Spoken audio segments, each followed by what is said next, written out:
Un motoneigiste se serait noyé dans un lac près de Godbout. Autour de New York, de crouler sous la neige, le déneigement se fait avec les moyens du bord. Des chauffeurs d'autobus de Québec en route vers les Olympiques de Vancouver.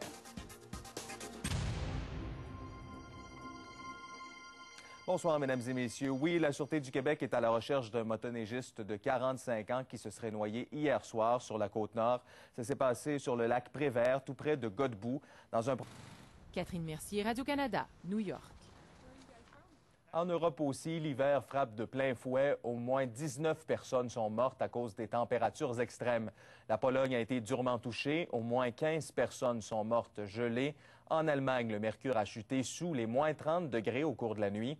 En France, on a dû annuler près de la moitié des vols aujourd'hui et le service de l'Eurostar est toujours interrompu et ne reviendra pas avant mardi. Les pompiers ont combattu un incendie dans une résidence rue des Coccinelles près du lac Saint-Augustin à Québec. Le feu a pris naissance dans l'entretoit et il a fallu plus d'une heure pour combattre les flammes. Personne ne se trouvait à l'intérieur. Le bâtiment est une perte totale. La cause est toujours sous enquête.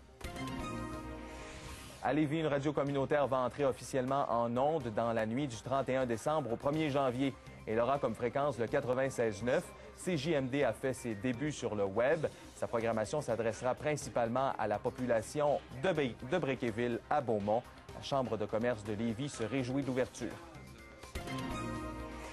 Toujours à Lévis, le marché de Noël a pris fin aujourd'hui. Le village est installé sur le site du centre de congrès et d'exposition. C'était la première année que les producteurs étaient invités à vendre leurs produits à l'extérieur. Comme ça, la mairesse de Lévis veut que ce marché devienne permanent éventuellement.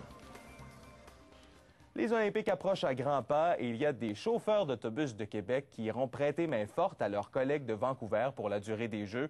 Le réseau de transport de la capitale s'est porté volontaire pour envoyer du personnel en renfort. Julie Marceau. Le RTC s'apprête à emprunter un trajet fort différent en février. 5 chauffeurs, un mécanicien et une préposée à l'entretien iront donner un coup de main à Vancouver durant les Jeux olympiques.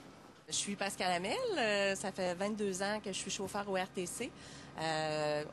J'étais dans le premier groupe de femmes qu'ils ont engagé. La chauffeur chevronnée travaillera 6 jours sur 7, toutes dépenses payées, en plus de son salaire. Hier, j'ai reçu les